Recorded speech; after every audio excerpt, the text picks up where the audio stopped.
Hello everyone. आज हम class 10th का चैप्टर नंबर 2 उसका एक्सरसाइज सॉल्व कर रहे हैं। इस चैप्टर का नेम है acid bases and salts. Okay, question number 1 है हमारे पास में। A solution turns red litmus blue, it's pH is likely to be. तो ये क्या कर रहा है, रेड लिटमस को किस में चेंज करना है, ब्लू में चेंज कर रहा है। इसका मतलब जो हमारे पास में सॉल्यूशन गिवन है वो क्या है, बेस है। ठीक है, तो बेस है, इसका मतलब अगर हम पीएच स्केल में अगर हम देखते हैं तो ये क्या हो गया, हमारे पास में न्यूट्रल हो गया। इधर की ओर क्या होगा, पीएच अगर 7 से ज़्यादा हुआ तो इसका मतलब हम क्या बोलेंगे, ये बेस कैटेगरी को शो कर रहा है। और अगर इधर हुआ तो ये किसकी कैटेगरी को शो कर रहा है, एसिडिक कैटेगरी को शो कर रहा है। इट्स मीन अगर अगर हमारे पास में बेस है तो इसका मतलब है इसका जो पीएच होगा वो क्या होगा, मोर देन 7 होगा। इट्स मीन वॉट, 1 नहीं हो सकता, 4 नहीं हो सकता, 5 नहीं हो सकता, क्या हो जाएगा हमारे पास में 10। नेक्स्ट आंसर, नेक्स्ट क्वेश्चन हमारे पास में, a solution react with crushed egg shell to give a gas that turn lime water milky, the solution contains. अब देखिए आप कि क्या हो रहा है, लाइम वाटर मिल्की हो रही है, मिल्की हो रहा है। इसका मतलब है CaOH का होल ट्वाइस, ये लाइम वाटर है। अगर हम इसमें CO2 गैस को रिलीज करते हैं, ठीक है, तो क्या हो जाएगा, ये CaCO3 बनाता है, जो क्या होता है, लाइम वाटर को मिल्की कर देता है। अगर हम इसकी और सॉल्यूशन की बात करें तो ये जो एक्सेल बना होता है हमारे पास में वो किसका बना हुआ होता है, CaCO3 का बना हुआ होता है। जैसे अगर मैं इसका रिएक्शन HCl के साथ में कराऊंगी तो क्या हो जाएगा, CaCl2, यस, और साथ में क्या बन जाएगा हमारे पास में, CO2 गैस रिलीज हो जाएगी। ठीक है, बैलेंस कर देती हूँ मैं, और साथ में क्या बन जाएगा, वाटर मॉलिक्यूल बन जाएगा। यस, तो अगर हम इसकी बात करें तो क्या हो रहा है, जैसे मैं CaCO3 का रिएक्शन HCl के साथ में करा रही हूँ तो क्या बन रहा है, CaCl2 और CO2 और वाटर बन रहा है। तो यहाँ पर NaCl के साथ में रिएक्शन नहीं देगा, ये LiCl2 के साथ, LiCl के साथ में रिएक्शन नहीं देगा, KCl के साथ में रिएक्शन नहीं देगा, किसके साथ में देगा, HCl के साथ में। और सेकेंड थिंग इज CaCO3 जो होता है वो हमारे पास में कैसा कैटेगरी का होता है, बेसिक कैटेगरी का होता है। HCl कैसा कैटेगरी का होता है, ये एसिडिक कैटेगरी का होता है। और अगर आप जानते हैं इनका रिएक्शन अगर हो रहा है तो कौन सा रिएक्शन हो जाएगा हमारे पास में, न्यूट्रलाइजेशन रिएक्शन। तो क्या बन जाएगा, salt and water. Yes, next question, 10 ml of a solution NaOH is found to be completely neutralized by 8 ml of given solution HCl। 10 ml, ठीक है, 10 ml NaOH कितने ml को न्यूट्रलाइज कर रहा है, HCl को 8 ml को न्यूट्रलाइज कर रहा है। तो अब ये ऐसे पूछ रहा है हमसे कि अगर हम सेम सॉल्यूशन का अगर हम NaOH ले रहे हैं, 20 ml ले रहे हैं, ठीक है, तो हमारे पास में कितना अमाउंट ऑफ HCl हमको रिक्वायर्ड होगा। अगर हमारे पास में 10 ml 8 ml को न्यूट्रलाइज कर सकता है तो 20 ml के लिए कितना चाहिए होगा, 16। ठीक है, या आप इसको ऐसे यूनिटरी मेथड से भी कर सकते हैं, क्या है कि 10 ml न्यूट्रलाइज कर सकता है कितने को, 8 ml को। How much, 8 ml। तो देन 1 ml को कितना चाहिए होगा, 8 ml डिवाइडेड बाई 10 ml। उसके बाद में हमने क्या कहा, तो कितना NaOH है हमारे पास में, 20 ml NaOH है। तो उसके लिए अगर हम सॉल्यूशन करेंगे तो 8 divided by 10 multiply by 20 ml, कितना HCl चाहिए होगा। तो देखिए 2, तो कितना हो जाएगा 16। ठीक है, तो कितना ml चाहिए होगा हमको, 16। तो आंसर क्या हो जाएगा, 16। ओके, नेक्स्ट क्वेश्चन है, which one of the following types of medicine is used for treating indigestion. ठीक है, तो देखो इंडाइजेशन हो रहा है स्टमक में, तो बर्निंग होती है, ब्लोटिंग होती है, ठीक है, एसिडिटी काफ़ी हो जाती है। तो हम क्या करते हैं, कौन सा यूज़ करते हैं, हम एंटासिड्स का यूज़ करते हैं। ठीक है, हम किसका यूज़ करते हैं, एंटासिड का यूज़ करते हैं। जैसे इनो हो गया हमारे पास में, डाइजीन हो गया, इस तरीके से। नेक्स्ट क्वेश्चन है, write word equations and then balance equation for the reaction taking place when. क्या, अगर डाइल्यूट सल्फ्यूरिक एसिड को हम रिएक्ट करा रहे हैं किसके साथ में, जिंक ग्रैनुअल्स के साथ में। तो देखिए आपके पास में, तो Zn क्या होगा, Zn, तो जिंक का रिएक्शन हम करा रहे हैं डाइल्यूट सल्फ्यूरिक एसिड के साथ में, तो जिंक सल्फेट बन जाएगा और हाइड्रोजन गैस रिलीज हो जाएगी। इट्स मीन Zn का रिएक्शन H2SO4 के साथ में क्या बन जाएगा, ZnSO4, और साथ में H2 गैस रिलीज, ये H2 गैस रिलीज हो गई। नेक्स्ट है, डाइल्यूट हाइड्रोक्लोरिक एसिड का रिएक्शन हम करा रहे हैं मैग्नीशियम रिबिन के साथ में। यस। तो मैग्नीशियम रिबन रिएक्शन कर रहा है हाइड्रोक्लोरिक एसिड के साथ में, क्या बन जाएगा, मैग्नीशियम क्लोराइड बन जाएगा और हाइड्रोजन गैस रिलीज हो जाएगी। इट्स मीन AMG रिएक्शन कर रहा है किसके साथ में, reacts with HCl and MgCl2 and hydrogen gas is formed. Okay, next question है हमारे पास में, dilute sulphuric acid reacts with aluminium powder. Aluminium powder के साथ में हम क्या कर रहे हैं, डाइल्यूट सल्फ्यूरिक एसिड। हमको इसको वर्ड्स में भी लिखना है और हमका इसका रिप्रेजेंटेशन मतलब इक्वेशन भी लिखनी है। ओके, तो हमारे पास में एल्यूमिनियम सल्फेट बन गया और क्या बन गया, हाइड्रोजन। नेक्स्ट हमारे पास में एल्यूमिनियम का रिएक्शन हम करा रहे हैं किसके साथ में, H2SO4 के साथ में। तो देखिए H2SO4 के साथ में हम जैसे ही कराएंगे तो Al2SO4 का होल्ड स्लाइस, क्योंकि Al कौन सी पोजीशन में होता है हमारे पास में, +3 पोजीशन में, और SO4 कौन सी पोजीशन में होता है, -2 पोजीशन में। तो हमारे पास में जो सोल्ट बन करके आएगा वो कुछ इस तरीके से बन करके आएगा, यहाँ पर 2 हो जाएगा और यहाँ पर क्या हो जाएगा, 3 हो जाएगा। और कौन सी गैस रिलीज हो जाएगी हमारे पास में, H2 गैस रिलीज हो जाएगी। ओके, नेक्स्ट हमारे पास में आयरन फीलिंग्स, ठीक है, उसका रिएक्शन हम करा रहे हैं हाइड्रोक्लोरिक एसिड के साथ में। फेरिक क्लोराइड बन रहा है और हाइड्रोजन गैस रिलीज हो रही है।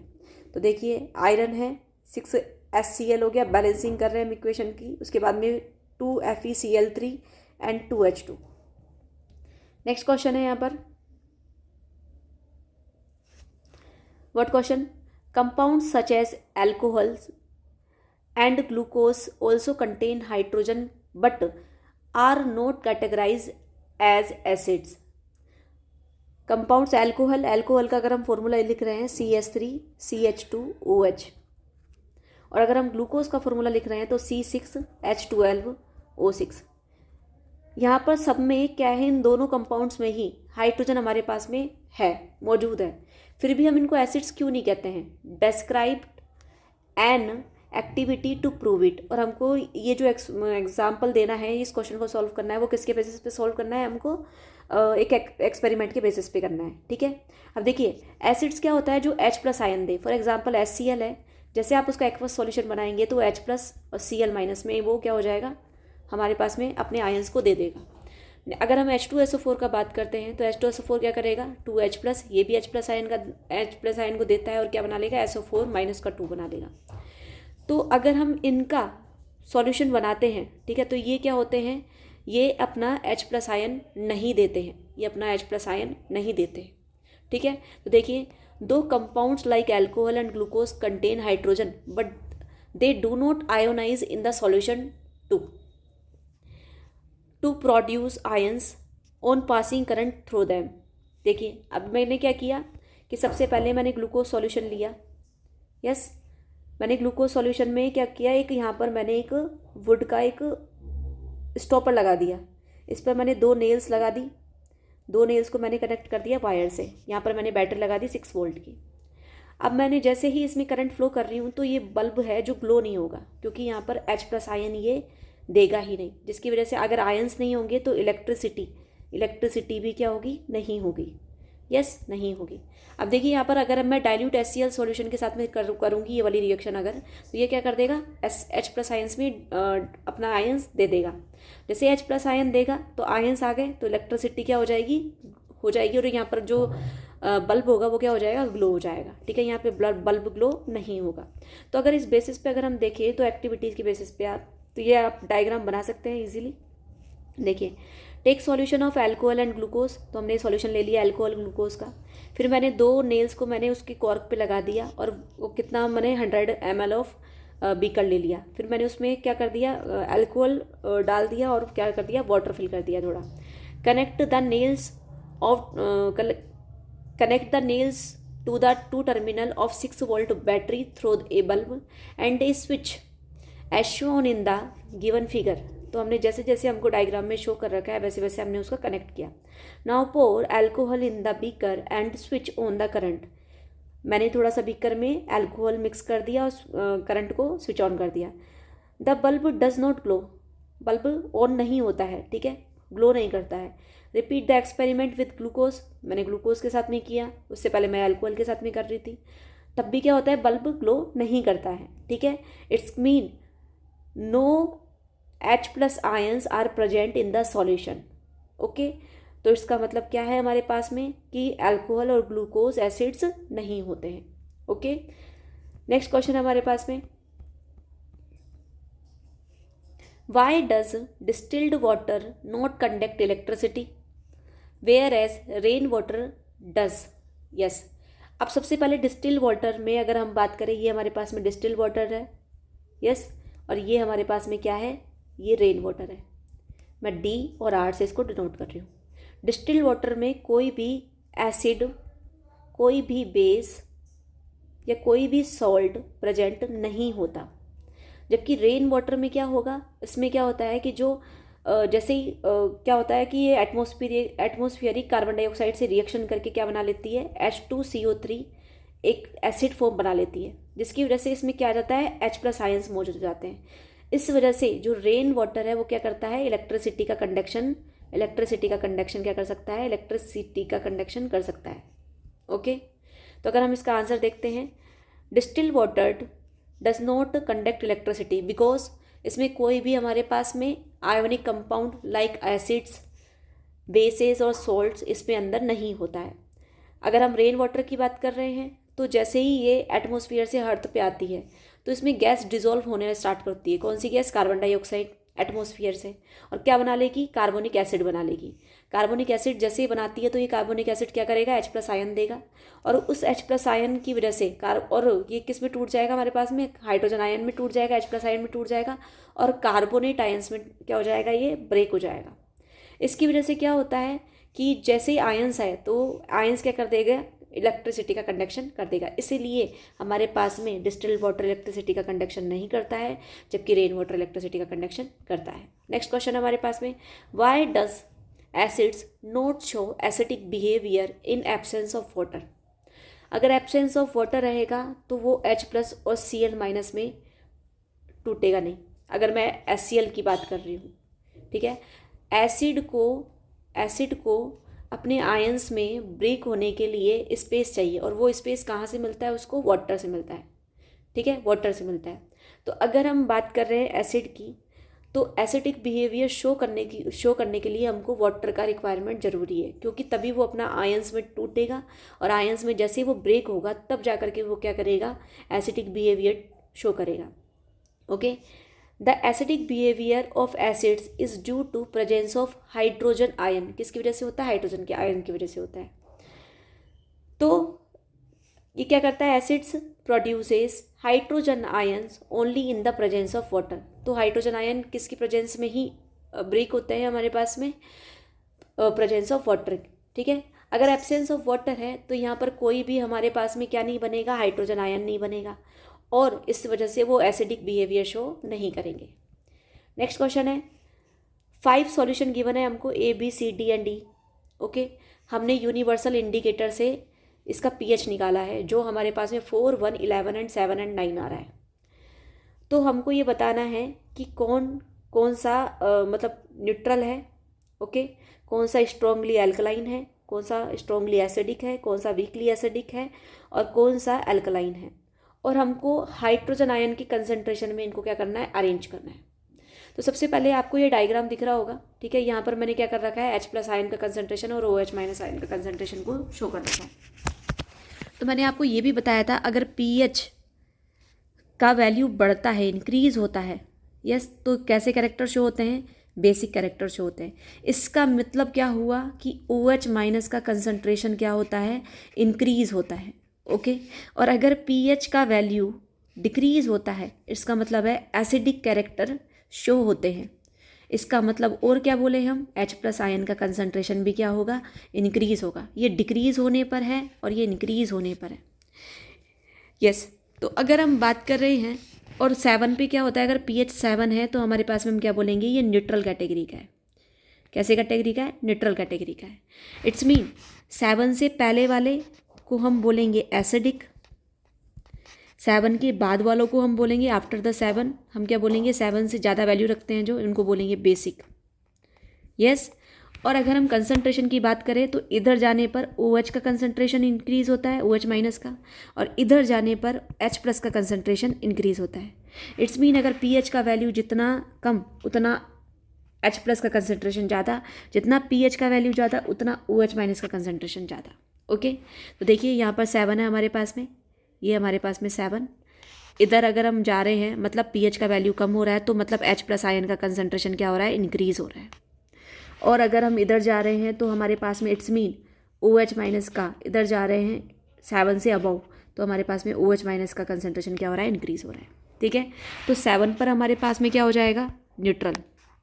स्ट्रॉन्ग एल्कलाइन है तो देखिए 7 से अबव, देखिए स्ट्रॉन्ग एल्कलाइन है तो 11 वैल्यू आ जाएगी इसकी, 11, क्योंकि 11 और 9 ही है तो 11 स्ट्रॉन्ग एल्कलाइन। स्ट्रॉन्गली एसिड है तो देखिए 7 से कम वाले देखिए 4 है और 1 है, तो 1 सबसे क्या हो जाएगा, स्ट्रॉन्ग हो जाएगा। वीकली एसिड क्या हो जाएगा, 4 ही रहा है अब तो हमारे पास में, ये 4 हो जाएगा। एल्कलाइन की अगर हम बात करते हैं तो 7 से ज़्यादा वाला तो कितना हो जाएगा, 9। तो अगर हम इनको शो करते हैं, ठीक है, कंसंट्रेशन के बेसिस पे, तो हम कैसे शो करेंगे, देखिए आप, तो हम क्या बोलेंगे, हाइड्रोजन आयन का कंसंट्रेशन बताना है तो एसिडिक में सबसे ज़्यादा रहेगा, ठीक है। इंक्रीजिंग ऑर्डर बताना है तो 1 में सबसे ज़्यादा, आफ्टर दैट, ठीक है, 1 में सबसे ज़्यादा, आफ्टर दैट 4 में, आफ्टर दैट हम क्या कहेंगे 7 में, after that 9 and after that 11। ये हमारे पास क्या हो जाएगा, increasing order of the H plus ion. Okay, it's mean अगर हम 7 वाले की बात करें तो ये A, 4 वाले की बात करें तो ये हमारे पास में D, 1 वाले की अगर हम बात करें तो ये कौन है हमारे पास में C, और अगर हम 9 वाले की बात करें तो हमारे पास में कौन हो जाएगा E, और अगर हम 11 वाले की बात करें तो क्या हो जाएगा हमारे पास में B। ओके, तो ये हमारे पास में सिक्वेंसिंग ऑफ द सॉल्यूशंस आ रहे हैं। ओके, H प्लस आयन का कंसंट्रेशन क्या हो रहा है, इधर इंक्रीज हो रहा है। नेक्स्ट क्वेश्चन है हमारे पास में, equal lengths of magnesium ribbon are taken in test tube A and B। तो हमने सेम लेंथ का मैग्नीशियम रिबन ले लिया A और B में। एक टेस्ट ट्यूब में हमारे पास में HCl फिल है एंड सेकंड टेस्ट ट्यूब में हमारे पास में क्या है, एसिटिक एसिड CH3COOH, ओके, वो फिल है। तो in which test tube will be fizzing occur more vigorously and why. तो इसमें जो फीजिंग होगा वो कौन सी टेस्ट ट्यूब में ज़्यादा होगा, ठीक है। जैसे हम रिएक्शन कराते हैं तो ये बहुत अच्छी तरीके से ब्राइटन होकर के क्या होता है, जलता है एसिड के साथ में, कौन, मैग्नीशियम रिबन। और हम ये भी जानते हैं अगर मेटल का रिएक्शन अगर हम किसके साथ में करा रहे हैं, एसिड के साथ में करा रहे हैं, ठीक है, तो क्या बन जाएगा हमारे पास में, सॉल्ट बन जाएगा, और साथ में कौन सी गैस रिलीज होगी, H2। तो ये जो फीजिंग हो रहा है वो किसकी वजह से हो रहा है, सॉल्ट, इसकी H प्लस की वजह से। ओके, तो देखिए हमको ये भी पता है कि HCl is more strong than acetic acid, yes, acetic acid. तो इट्स मीन यहाँ पर H प्लस आयन्स अच्छे बनेंगे और यहाँ पर H प्लस आयन अच्छे या फिर कम बनेंगे। तो जिसमें H प्लस आयन ज़्यादा उसमें रिएक्शन और भी फास्ट होगी, और जिसमें रिएक्शन फास्ट होगी उसमें फीजिंग ज़्यादा आएगा। ओके, तो हम क्या बोलेंगे, टेस्ट ट्यूब नंबर 1 में हमारे पास में फीजिंग ज़्यादा रहेगी क्योंकि वहाँ पर हाइड्रोक्लोरिक एसिड है। टेस्ट ट्यूब नंबर 2 में हमारे पास में फीजिंग कम रहेगी क्योंकि वहाँ पर एसिटिक एसिड है जो कि वीक एसिड है कंपेयर टू HCl। ओके, देखिए, तो यहाँ पर हम क्या बोलेंगे, जो फीजिंग रहेगी किस में रहेगा, अच्छा, टेस्ट ट्यूब A में, क्योंकि उसमें क्या है हमारे पास में HCl है जो कि स्ट्रॉन्ग एसिड है, किसके कंपेयर में, एसिटिक एसिड के कंपेयर में। तो एसिटिक एसिड क्या है हमारे पास में, वीक एसिड है। तो अगर स्ट्रॉन्ग एसिड है HCl तो उसके बेसिस पे हम क्या बोलेंगे, उसमें ज़्यादा क्या रहेंगे, हाइड्रोजन आयन रहेंगे। ज़्यादा हाइड्रोजन रहेंगे तो फीजिंग भी अच्छी तरीके से होगी, ओके, वाइग्रसली। तो अगर टेस्ट ट्यूब 1 में क्या होगा हमारे पास में, तो बहुत तेज़ी के साथ में रिएक्शन होगी। तो हम सेकंड टेस्ट ट्यूब में अगर हम बात करें तो सेकंड टेस्ट ट्यूब में अगर हम बात करेंगे तो सेकंड टेस्ट ट्यूब में क्या होगा, जो हमारे पास में कंसंट्रेशन में H प्लस आयन है वो कम रिएक्शन देगा। इसलिए इवोल्यूशन ऑफ गैस, कौन सा गैस, हाइड्रोजन गैस, वो कहाँ से ज़्यादा निकलेगा, मैग्नीशियम मेटल के साथ में अगर रिएक्शन हो रहा है किसका, HCl का, तो किस में से निकलेगा, वो टेस्ट ट्यूब नंबर 1 में से। Okay, next question, fresh milk has pH 6, कितना रखता है, pH 6 रखता है। Have do you think the pH change as it's turn into red. अगर हम मिल्क से कर्ड को टर्न कर रहे हैं, ठीक है, मिल्क से हम कर्ड बना रहे हैं, तो क्या pH चेंज होगा, तो आपका आंसर है, आप एक्सप्लेन कीजिए। यस, pH चेंज होगा, बिकॉज क्योंकि वहाँ पर लैक्टिक एसिड का फॉर्मेशन ज़्यादा होता है।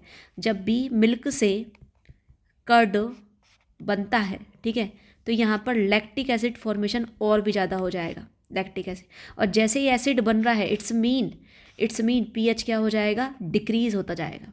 ठीक है, तो lactic acid is present in it reduces it's pH value. तो अगर हम मिल्क से कर्ड में चेंज कर रहे हैं मिल्क को, तो उसका जो पीएच हो जाएगा वो क्या हो जाएगा, 6 से भी कम हो जाएगा। ओके, नेक्स्ट क्वेश्चन है, a milkman adds a very small amount of baking soda to fresh milk.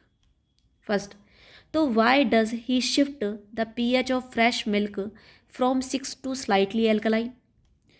Second question है हमारे पास में, why does this milk take a long time to set as curd. देखिए, तो क्या किया, milk में मिल्क मैन ने क्या मिला दिया इसमें, बेकिंग सोडा का अगर हम एग्जाम्पल देखते हैं, बेकिंग सोडा का अगर हम फॉर्मूला देखते हैं तो क्या होता है, NaHCO3। यस, तो ये क्या होता है, ये थोड़ा बेसिक कैरेक्टर को शो करता है, बेसिक कैरेक्टर को शो करता है। इट्स मीन जो हमारे पास में मिल्क था वो अब क्या हो गया, उसका पीएच हम ऐसा मानते हैं, उसका पीएच था 5.6 था। तो जैसे ही बेसिक कैरेक्टर इसमें इन्वॉल्व हुआ तो अब पीएच हम ऐसा मानेंगे, हम ऐसा अज्यूम करेंगे, क्या हो जाएगा हमारे पास में 6 हो जाएगा। अब क्या हो गया, इसका जो पीएच है वो क्या हो गया, स्लाइटली इंक्रीज हो गया। अब इस मिल्क को मैं क्या कर रही हूँ, कर्ड में चेंज कर रही हूँ। ओके, मैं इसको कर्ड में चेंज कर रही हूँ। और कर्ड कब होता है, जब लैक्टिक एसिड का उसमें अमाउंट बढ़ता जाता है। अब लैक्टिक एसिड अब उसमें बन रहा है, बट वो किसको सेट करने में लग जाएगा, अभी जो आपने बेसिक प्रॉपर्टी उसमें मिलाई है, जो बेकिंग सोडा आपने उसमें मिलाया है। तो इसलिए मान लो पहले कर्ड जो मिल्क है उससे कर्ड बनता था 6 आवर्स में, अब ये कितने आवर्स ले लेगा, 2 और 3 आवर्स मोर ले लेगा, क्योंकि इसने किसको सेटल करने में लग गया अभी ये NaCO3 को, जो कि हल्का सा बेसिक कैरेक्टर लिए हुए है। ठीक है, तो देखिए, तो सबसे पहले इसने क्या किया, बेकिंग सोडा क्या कर रहा है, ये मिला रहा है। ठीक है, तो milk is made slightly alkaline. ठीक है, एल्कलाइन हो जाएगा। इट मे नॉट गेट सोर ईजिली, तो ये जल्दी से हमारे खट्टा नहीं होगा, किसकी वजह से, formation of acetic acid, lactic acid किसके साथ में रिएक्शन करने लग जाएगा, NaCO3 के साथ में रिएक्शन करने लग जाएगा, जिसकी वजह से इसमें एसिड का अमाउंट ज़्यादा नहीं होगा, तो जल्दी से सोर नहीं होगा। सेकेंड है, the alkaline milk takes a longer time to set in to curd because the lactic acid being formed has to first neutralize the alkali present in it. तो उसको ज़्यादा टाइम लगेगा किसको, मिल्क से कर्ड बनने के लिए, क्योंकि जो लैक्टिक एसिड जो बना उसमें, वो सबसे पहले किसको न्यूट्रलाइज करेगा, जो उसमें आपने बेस मिलाया है उसको। Okay, next question, plaster of Paris should be stored in moist proof container, explain why. देखिए, प्लास्टर ऑफ पेरिस का फॉर्मूला हमारे पास में दिस वन, POP। अगर मैंने इसको मॉइस्चर वाले कंटेनर में इसको क्या किया, रख दिया, तो क्या बन जाएगा हमारे पास में, जिप्सम, जो कि क्या होता है, हार्ड। अगर ये पहले ही बन गया तो हम यूज़ कैसे करेंगे उसका, ठीक है, तो वो यूज़लेस हो जाएगा। Plaster of Paris should be stored in moisture proof container because the presence of moisture can cause slow setting of plaster of Paris by bringing about its hydration. तो जैसे इसका हाइड्रेशन हो जाएगा तो ये किस में चेंज हो जाएगा, जिप्सम में चेंज होने लग जाएगा। ठीक है, जिप्सम कैसा होता है, हार्ड होता है, तो अब हमारे पास में POP का कोई यूज़ ही नहीं रहा। This will make plaster of Paris useless after some time. Okay, तो इसलिए हमको जब भी POP को स्टोर करना है तो हमको कैसा कंटेनर चाहिए, मॉइस्चर प्रूफ कंटेनर चाहिए, जिसमें हल्का सा मॉइस्चर मतलब वाटर अमाउंट नहीं हो। ओके, या फिर एयर भी नहीं हो, मतलब एयर भी मॉइस्ट नहीं हो। नेक्स्ट है, what is neutralization reaction, give 2 examples. देखिए, न्यूट्रलाइजेशन रिएक्शन में क्या होता है, एसिड रिएक्शन करता है, किसके साथ में, बेस के साथ में क्या बनता है, सॉल्ट एंड वाटर बनता है। तो रिएक्शन अगर हम करेंगे तो रिएक्शन में क्या होगा, देखो हमने क्या लिया, सोडियम हाइड्रोक्साइड का हम रिएक्शन करा रहे हैं हाइड्रोक्लोरिक एसिड के साथ में, तो क्या बन जाएगा, sodium chloride and water. Next हमारे पास में CH3COOH जो कि एसिटिक एसिड है, इसका रिएक्शन करा रहे हैं हम NaOH के साथ में, सोडियम हाइड्रोक्साइड के साथ में, जो कि क्या है, बेस है, तो क्या बन जाएगा, CH3COONA सोडियम एसिटेट, जो कि सॉल्ट है, और साथ में क्या निकल जाएगा, वाटर। नेक्स्ट क्वेश्चन है, give 2 important usages of washing soda and baking soda. तो वॉशिंग सोडा को हम बोलते हैं Na2CO3 washing soda. Yes, baking soda को हम बोलते हैं NaHCO3। ओके, तो वॉशिंग हमके यूजेस बताने हैं हम इसको, ठीक है, इसके यूजेस बताने हैं। तो वॉशिंग सोडा किस में यूज़ होता है, ग्लास, सोप और पेपर इंडस्ट्रीज़ में, और इसके अलावा जो परमानेंट हार्डनेस ऑफ वाटर होती है उसको रिमूव करने में। नेक्स्ट है बेकिंग सोडा का एंटासिड में एंटासिड की फॉर्म में मेडिसिन में काम आता है बेकिंग सोडा। और इसके अलावा जो बेकिंग पाउडर बनाने में काम आता है, जो किस में यूज़ होता है, केक में, ब्रेड में, इडली में, और जो भी पकौड़ाज वगैरह आप जो भी बनाते हैं, जो क्रिस्पी वगैरह बनते हैं, उसमें किचन में यूज़ होता है। ठीक है, इस तरीके से हमारे एक्सरसाइज के क्वेश्चन कंप्लीट होते हैं। Thank you so much.